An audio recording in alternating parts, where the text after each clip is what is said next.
Yo, what's going on, guys? Welcome back to the channel. It's your boy.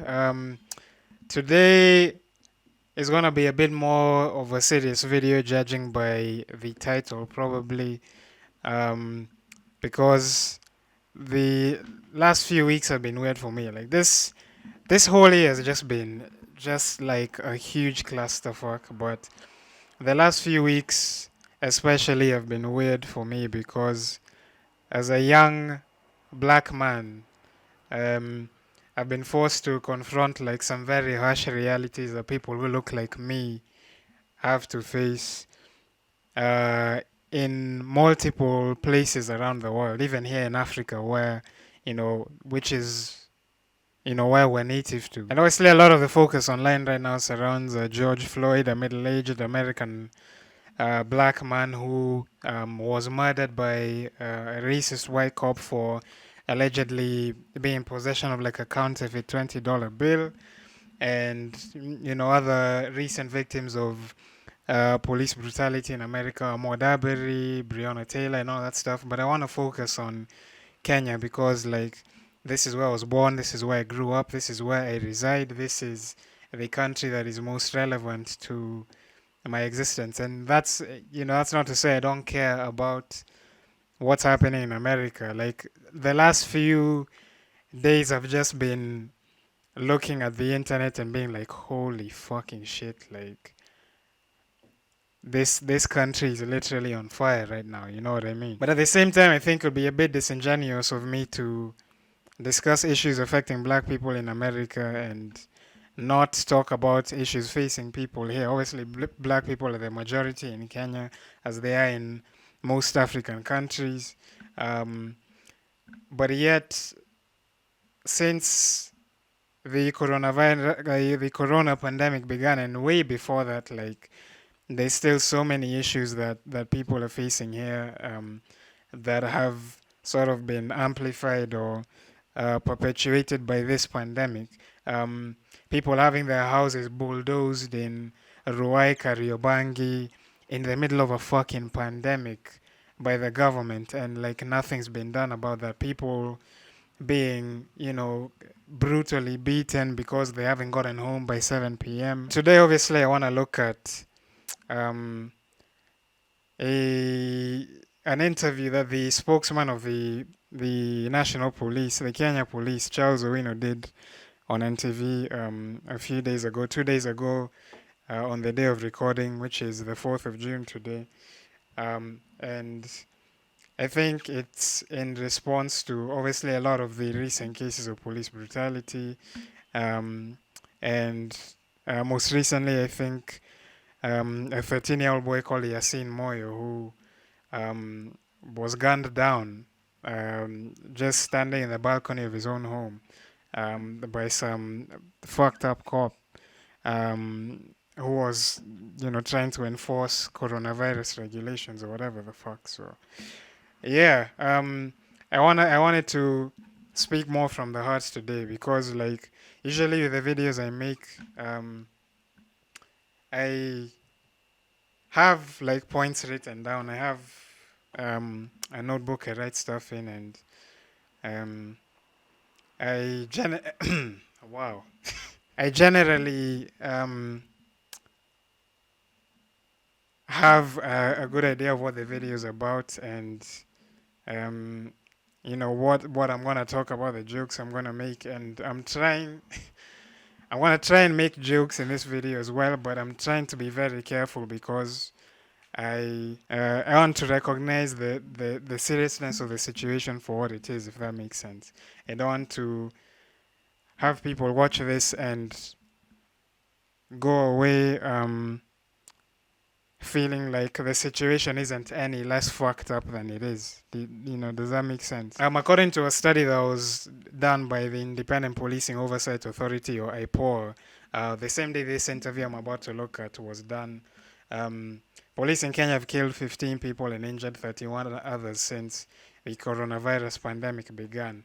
According to a video that Vice News did in late April, I believe it was, Kenya has had the highest number of police killings during the coronavirus pandemic than any other country in the world, even more than the United States, which to me is staggering. To me, that's kind of like running the 100 meters faster than Usain Bolt, or raping more children than Jeffrey Epstein. Obviously, I'm not like this big creator with a massive following, but I do know that there's people on this channel that enjoy my videos, and uh, I can still use this opportunity to sort of engage in a conversation with some people. I'm not starting any conversation because it's a shit people have been talking about for years, decades, centuries, and I'm just here sort of giving my thoughts and opinions, and possibly sharing my experience depending on what our boy Charles Owino says in the interview. I don't know if I have anything else to say. Like, this intro, I feel like has already been so long, and I just want to hear what this guy has to say, because I saw like a 2-minute clip of the interview in Twitter that was so on Twitter that was so it blew my mind, just the sheer level of insensitivity and, quite frankly, like, stupidity that came out of his mouth. And I wanted to sort of get like more context on the conversation and stuff, and see if I can give him the benefit of the doubt on anything. But yeah, again, I'm gonna try and make this video entertaining, but at the same time, it's hard to make jokes about a situation that's so fucked up and affects, as I said earlier, people that look like me in this country and other countries. So yeah, I don't know what else to say. I think we'll just go ahead with the video and go from there. Samuel Maina, I know you saw him on social media, or perhaps it's gotten to your office. The gentleman whose nose was broken. He is afraid. He is essentially hiding. He's seeking for assurance that he's indeed secure, because he claims the people who assaulted him are actually known to him. Can you assure him of his safety? First of all, as police, we have very clear mandates.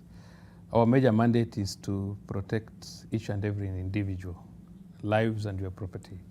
And that is why both of us are here, comfortable, seated and talking to people. There are police officers outside here doing a lot of work to protect all of us. What he just said here, I think, as true as that may be, I think he's inadvertently highlighted a bit of a problem with people in his line of work. He says him and the presenter are comfortable in that studio because there's police outside doing their jobs, but the presenter is obviously a person of influence, and this guy is the fucking spokesperson for the National Police Service. Like, if anything happened to these two people,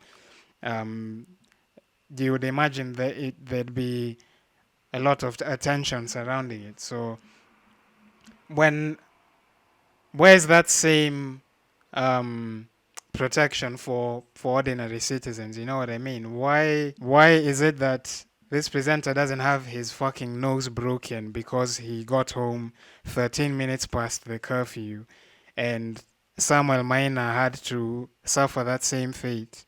Do you know what I mean? Now, for the case of this gentleman, yes, Samuel, I don't understand why he fears for his life if he has been beaten. We have no duty to protect any police officer who misbehaves or who decides to go against regulations. We treat you like any other criminal. And I've always said that we are a very large family. We are a family of about 120,000 police officers in this country. And remember, Mijungu, these police officers are not coming from anywhere. It's just your brother and my brother. Okay. And sometimes managing individual discipline becomes a bit tricky. Do I really need to address what he said right there? Like, he doesn't understand why a man who got his fucking face beaten in, his nose broken, for getting home 13 minutes past the curfew time, by police officers who are known to him and know where he lives, he doesn't understand why such a person fears for his life. It, like, according to that same Vice News video that I referenced earlier, since 2012, IPOA has received over 5,000 complaints of police brutality in this country, and less than 200 of them have made it to court. That's since 2012, which is 8 years. Over 5,000 complaints and only, less than 200 have made it to court. So you don't understand why such a person fears for his life. I mean, that's It is to our interest that IPOA investigates these matters because we expect them to come up with reasonable conclusions.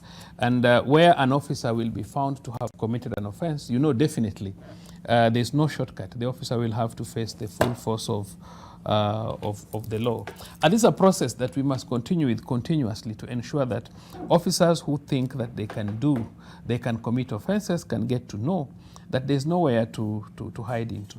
But when you say they are saying 15 deaths linked to police, Mijungu, I want you to listen to me because yes. I can see you are reading. I want you to understand that any death where a person has been shot, the preliminary belief would be the person who carries the gun officer, is yes. a policeman. Yes. And we know of many of us who are shot by criminals and they're not shot by police officers and many other individuals. It just feels like at every turn this guy is trying to just sweep things under the rug and I don't know, sort of redirect responsibility away from these bad elements within the police force. At the very least, I can give him credit for acknowledging that EPO is doing a good job investigating these things, and any officers found to have committed an offense will be brought to justice. But at the same time, out of 5,000 complaints in 8 years, only less than 200 have been taken to court, and those aren't convictions. Again, according to that same video, 5,000 complaints in 8 years, less than 200 court cases, and I think it was 7 convictions, only 7, where police officers were arraigned in court and charged with, with whatever it was, with whatever wrongdoing they did. So, with numbers like that, it's just hard to stay hopeful. They just feel like empty words. With numbers like that, it just feels like, it mostly feels like this guy is just doing damage control for the police rather than I don't know, addressing the real issues or giving real assurances that yes, we're making a conscious effort to find the policeman that killed Yasin, and yes, we're going to charge him with murder, and yes, he's going to be charged in court and sentenced to prison. He's calling it a stray bullet, and he's saying oh, not everyone that gets shot is shot by a cop. That's fucking irrelevant. Do you know what I mean? I feel like the interview is building up to that clip I saw on Twitter, and I still will give my thoughts on that here, but as the video goes on, I'm just losing less and less faith. Does that make sense? I'm becoming more and more pessimistic that of any justice being served. Does that make sense? We have to be responsible when we are reporting. We do not run away from the responsibility that some police officers have committed offenses, including murder, and they have been charged. For example, the case of Yasin Hussein. Yes. What happened is that we call it an officer. There was a group of large people that were seated outside immediately just after the early days of curfew, and then an officer who wanted to scare the group shot in the air, but carelessly shot at a wrong angle. Because you see, when you shoot at an angle which is not, I would call it 90 degrees, you come down, you find that you can easily hit an object which is on a particular place. But despite that, despite that, we knew officers who were on patrol in that particular place. We took their guns, We undertook forensic investigations. We established which gun was used. Okay. We carry out investigations because these So officers this also is an have officer who Yes, has already been yes. even interdicted. Yes, I would assume. even the forensic investigation is not carried out by POA. It's carried out by police officers Same in police. CID. Yes. And This is what I'm talking about, man. Just diverting responsibility or sort of watering down like what happened. That's not what the mother of the boy who was killed said happened. Sasa kuna polisi kuangalia hivi, kuna mapolisi walikuwa wanatembea kando kando, alafu kuna mmoja alikuwa anakuja, nilimwona pale akaanza kutumulika. Sasa hawa kaniuliza, "Mama, kwa nini hao wanatumulika?" Mimi nikamwambia hao ni polisi, wao siogope, haina shida. Tena wakaendelea tu kutumulika, ananitumulika tu dakika kidogo, ile kusikia toa. Mimi nikaambia watoto inameni chini, ile mimi kusema inameni chini, kumbe sasa hiyo mimi nasema inameni chini, ashapiga Yasin. When you have someone flashing a light in your face and then you get shot, like that's not an accident. Like that officer more than likely intentionally shot at that angle towards that direction that he was flashing that light in and killed that person. That's kind of like a chick having her ass grabbed in a supermarket or whatever, and then the guy that does it is like, "Oh, you know, I was just walking past and I slipped and my hand just happened to land on her ass and like grab it with full force." It's like that was no accident. Like like there was intent there. Do you know what I mean? And again, like this man's unwillingness to just claim responsibility and be like, "Listen, we fucked up and we're doing our best to rectify the situation," because I can understand, like, you know, everything can be done in one day, and like, you know, progress takes time and he can't do everything by himself. But like, assume that responsibility and say for what it is. Like, this is a rogue cop that intentionally killed this child, and we've done what we can to investigate him, and we've taken away his gun. He's being charged in court and stuff, but we fucked up. Like, that's all people are asking for. Do you know what I mean? You have just said there was a lot of brutality. Yes. What happened was that on the first day of curfew, there was a serious incident in Likoni Ferry, where members of the public destroyed vehicles belonging to individuals, caused a lot of commotion out of panic, and some officers who are erratic ended up beating these people. And we took very serious actions. Even in Nairobi. Just a minute, we took very serious actions against these officers. And the following day, you could see the ferry, it was very organized. So this was a very unfortunate incident. But we must also encourage members of public to be disciplined in the manner in which they manage their affairs. I am at a loss for words. Again, Samuel Minor, 13 minutes late, 13 minutes past the curfew time, he got home and he had his fucking nose broken. But the public needs to be a bit more disciplined in how they manage their.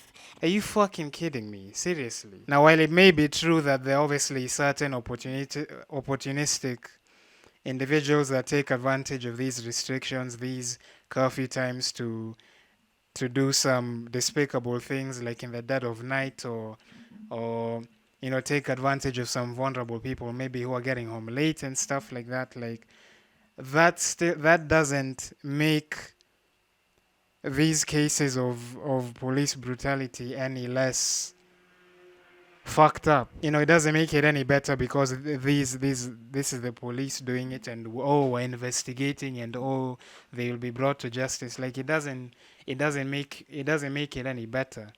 Like, and I feel like until people see concrete action, until they see these policemen's faces on TV and in court being charged for the crimes that they've committed, and there is more transparency around that, like, in interviews like this are never gonna mean shit. Like,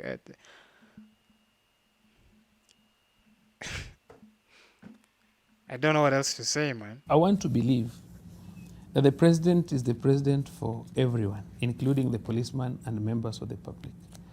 And the president understood what happened. He knew, yes, there was a mistake. Yes, the policeman made a mistake.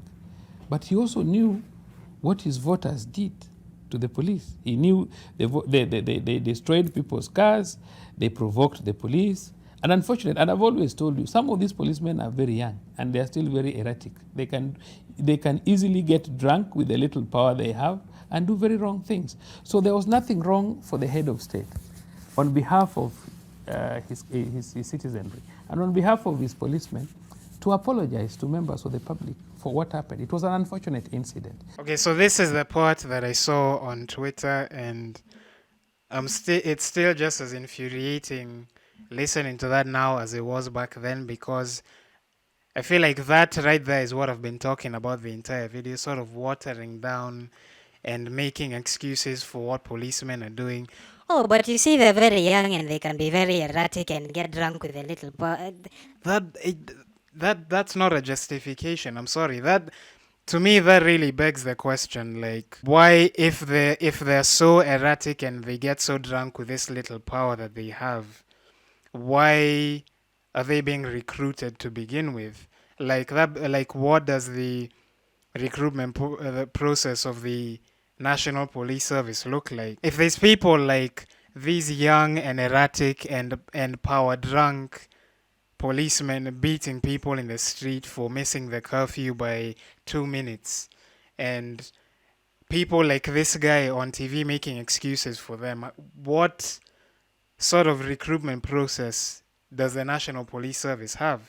That's like, that's the that's the underlying question that I think needs to be asked here. That's like a woman being raped, and then you try and make excuses for him, like, Oh, he's very young and like he hasn't had sex for a long time, and like he was just trying to take advantage of the earliest opportunity he got, and like he took it too far, and this and it's, bro, that's rape. Like, this guy raped this woman, like, a point blank period. Like, there's no justification for it whatsoever.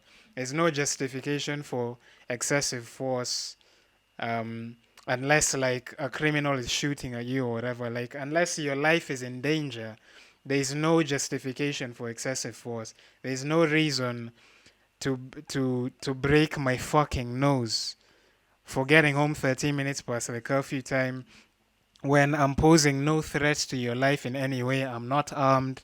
I have no criminal record. Like, I'm not a threat to you in any way whatsoever. Like, obviously, I'm gonna watch the rest of the video because I want to continue to get like more context on the entire interview and what was said. But this, for me, is where he's lost me, because when he started making excuses for rogue cops and corrupt police like that, because they're young, they're get the fuck out of here, man. Seriously. There are allegations that the policemen outside here are receiving bribes and they're letting people pass during the curfew. That's why there's not much brutality. Yeah, that is why we talk about societal discipline. I've always said these policemen don't come from the moon, they come from you. Your son tomorrow will be a policeman, your grandson will be a policeman. What is our discipline? We don't need to get lost of our societal discipline.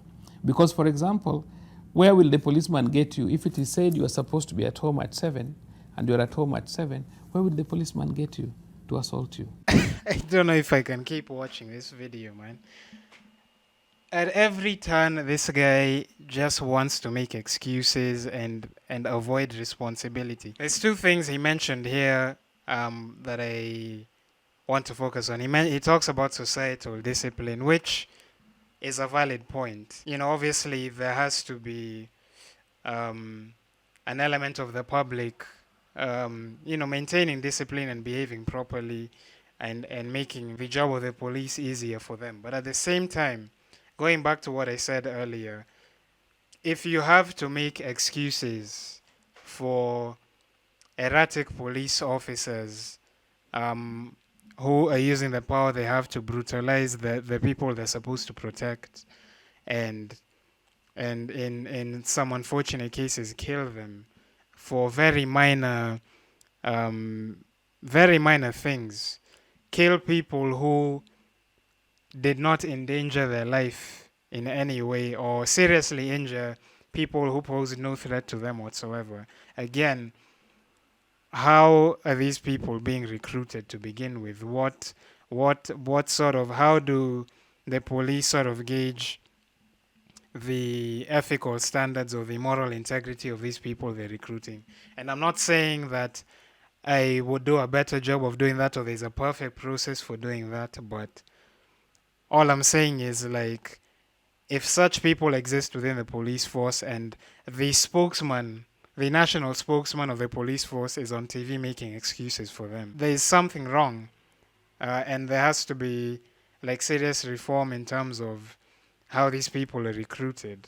And again, I always say, like, I always like to think that bad cops are a small percentage of any police force. They are what I like to call a loud minority, and bad cops make things worse for the good cops. It makes it hard for the public to trust police in general, good or bad. You just have to look at how they're being recruited, I think. Like, it's not just about, like, the public could maintain the best discipline in the world, but if you have bad cops, one tiny misstep, maybe a pedestrian crosses the road, like, outside of a zebra crossing, or someone runs a red light or whatever. Not that people really adhere to traffic rules in Kenya, like, let's be honest. But say, like, someone runs a red light and a policeman, like, approaches the driver with a gun drawn and, like, pulls them out of their car and starts beating them because, like, traffic rules must be obeyed. Like, the second thing he says is, Oh, if you're meant to be home by 7 and you get home by 7, where will the cop get you to assault you? that's not the fucking point, man. Even if I get home after 7, I shouldn't have to fear for my fucking life that, like, a policeman is gonna like, pull up on me with a fucking baton or a gun and seriously injure me, or God forbid kill me, just because, like, I didn't get home on time. The point people are trying to make is, like, there's excessive force being used for situations that don't call for it, and it needs to stop, like, point blank, period. I don't think there's anything else to say about that. As much as we also try to ensure that officers are properly trained and officers follow the law, but this thing begins from the society. And also, some characters are inherent. There are people that naturally, in their character, they are either very rogue, very rude, and they do very many bad things. So don't fucking hire such people then. As I speak here, I have my colleagues along the border of Somalia, along the border of Ethiopia, yes, in Lamu and so on, who are not sleeping in houses, but sleeping in tunnels. To protect. When we talk about police and they listen on their YouTubes about what is being said about police brutality, sometimes we discourage them. But let's take action against individual police officers who are erratic. But let's support the police. Let's not set the public against our police officers, because the public do not have any other source of protection. Except the police. It is only their police that will protect them. Well said. And, yes, and he makes a very good point, but that, again, that doesn't mean that it's bad to highlight what's wrong with the police, and this goes for anything else in society. Like, government, I think, is another good example. Obviously, not every MP is corrupt, not every minister is corrupt, not every politician is corrupt, but it just so happens that, unfortunately, so many of them seem to want to further their own ends rather than look out for the needs of their people or the wants of their people. It is true that we should support the good elements of that system, but at the same time, when there's so many bad elements within this system, and it's happening so frequently, then it begs the question, like, is the system broken? Like, it does, does something need to change? And there's nothing wrong with talking about it and highlighting it. And doing that is not serving to turn people against the police or discourage police officers, the good ones, from doing their job. It's engage in a discussion and hopefully leads to meaningful change, if that makes sense. I don't know what else to say, man. Today I just felt like doing something a bit more serious, like given everything that's been going on, like all the police brutality that's happening in this country, during this pandemic and well before it, all the unlawful killings of black people in America that's been going on for decades, centuries, and the injustices that black people face throughout the world. It's like it fucking hurts, man. It really does. And I just felt like putting out another perfect match video or another commentary video on some other goofy shit, like, without, I guess, touching on this a little bit. It would have felt weird for me. So again, I'm not gonna pretend I'm this like big creator that's going to influence so many people with this video and stuff. Like, I'm just here, like, giving my thoughts and opinions, and just participating in a conversation that's been going on for a very long time.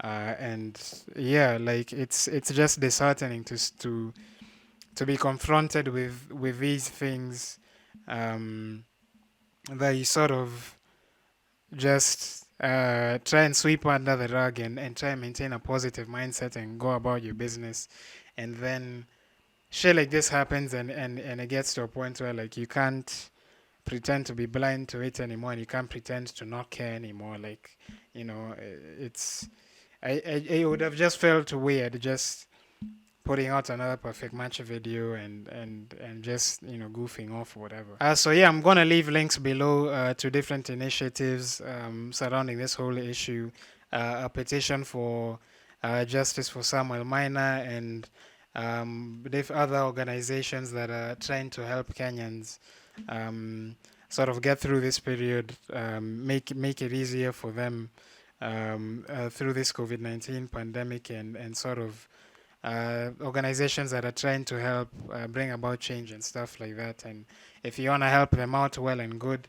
I'm gonna try and give what I can. I always like to say in every video that I'm broke as fuck, but like, I feel like any little that you can give helps. And if you want to help out as well, there'll be links in the description to these initiatives if you want to help out. And yeah, that's pretty much it for this video, guys. If you enjoyed it or you took anything away from it, leave a like down below. If you want to share your thoughts on this whole situation, feel free to share in the comments. If you want to see more from me, don't forget to subscribe and turn on post notifications so you never miss an upload from me.